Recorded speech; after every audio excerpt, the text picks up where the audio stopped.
2019 got a little dangerous for our business, for our entrepreneurs, and I've given a lot of great strategies and advice this year from people saying, yo, Terrell, that was so powerful.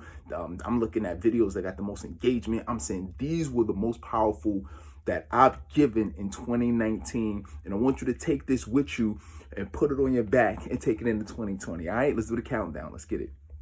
Number 10, why partnerships are so powerful.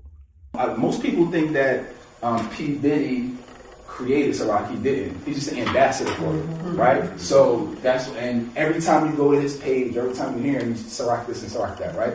He's created brands around it, the Blue Dot Boys and everything, and the and the owners of Ciroc, they love it. Yeah, get people engaged in it. So he throws Blue Dot parties and everything, right? So so this is just some of the powerful ways that networking and connection can really help you out. Number 9, why is personal branding very powerful? You hear that Kylie became a billionaire at the beginning of this year? I heard it? Crazy. So I got a little interested. I said, wait a minute, that's crazy. So I started doing some research. I'm like, all right, she's doing cosmetics and things like that nature. I get it. Okay. And then I came across L'Oreal. Did you know L'Oreal has been in business since 1907? Over 65,000 employees, Fortune 500 company, and their net worth is just over $1 billion. Crazy. Wait, so how is it possible that this 21-year-old girl is making just as much money as a Fortune 500 company with over 65,000 employees? She built her personal brand at the highest level.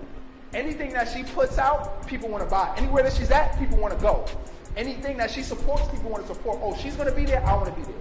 You know what I'm saying? So you want to build a movement, a massive movement of people who are not just looking at, your products and services, say it's nice or it's a nice design. You want people who are saying, I believe in your mission. I believe in your purpose of what you stand for. I believe in empowerment. I believe in being able to live a healthier, fit lifestyle. Like, I believe in this, and I want to go out and I want to tell more people about it. Number 8, there's 2 rules you can't break in business. This is what they are. The first point is really more about the creation standpoint. It's more about you being able to communicate your message effectively, right? So if you need to go out and take a public speak class, and anybody ever heard of Toastmasters? You heard of Toastmasters before, right? Listen, if you got to go to Toastmasters to get your message out there effectively, I promise you it's going to save you a lot of time. The second level of it is, okay, I actually got to have a great product or service, right?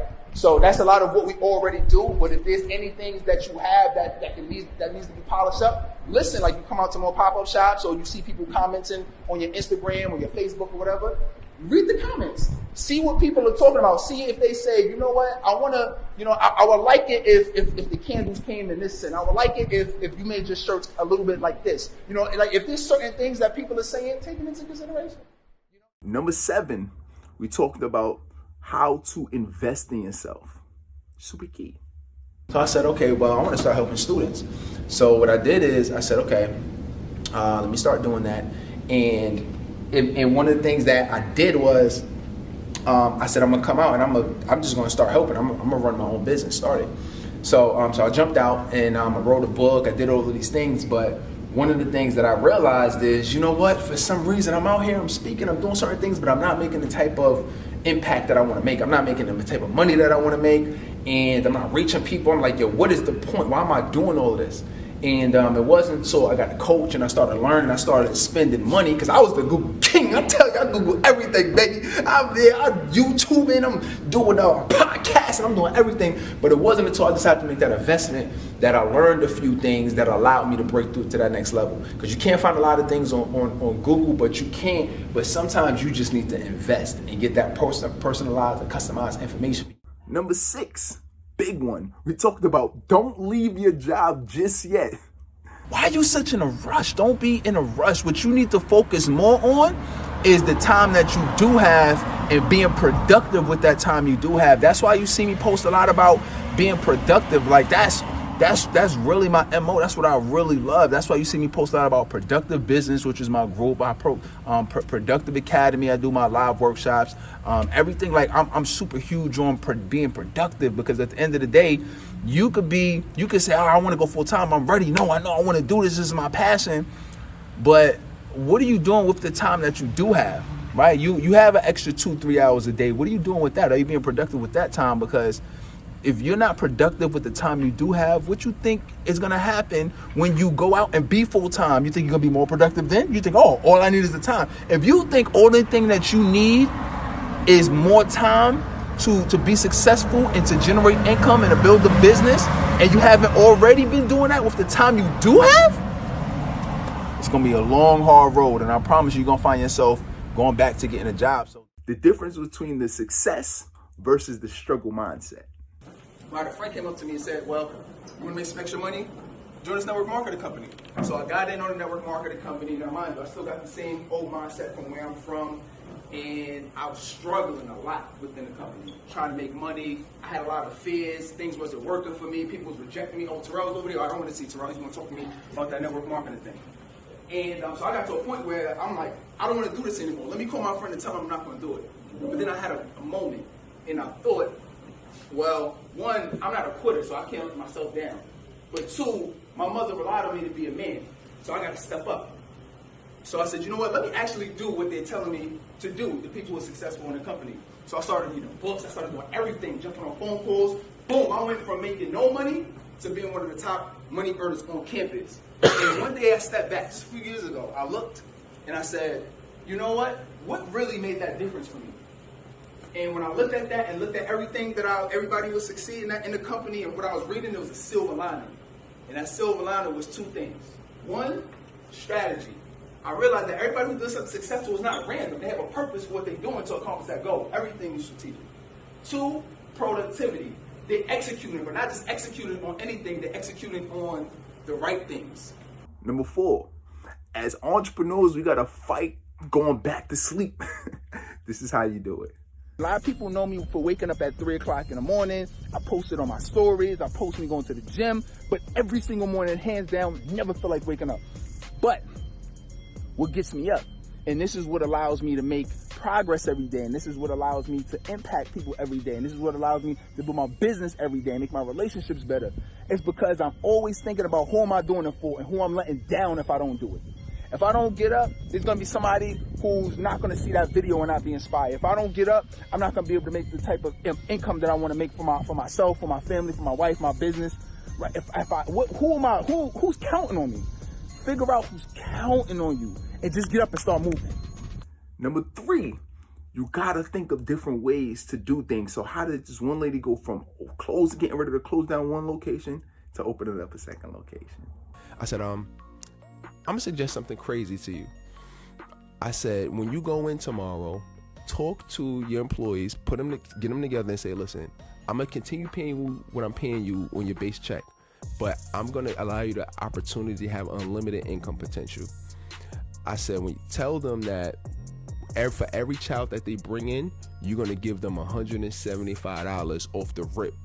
Off the rip, like first week, you know, I mean, you might have to come out your pocket a little bit for some cheese and crackers for the first week, you know what I'm saying?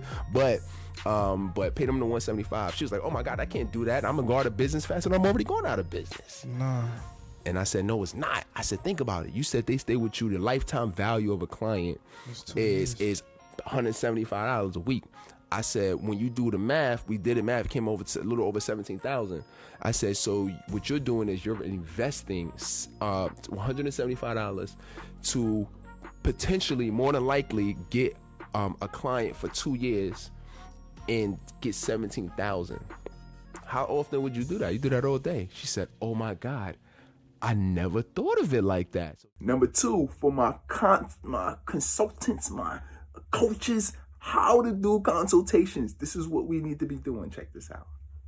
Point in time, your business model has to be introducing them into that product or service, right? So whether that's if you're a coach or a speaker or whatever you are, a financial advisor, you got to. One of the most effective things we know is to set up a consultation session, right? So you're setting up consultation sessions, right? And now you're at the point to where, okay, I'm talking to them. They're either going to come in to get my products and services or they're not.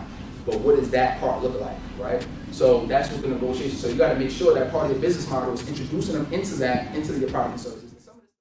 And number 1, the biggest message that pretty much went viral in regards to what we need to be doing in our industry is paying attention to what is coming next. And the celebrities and people are coming. The competition is coming. All right, check this out.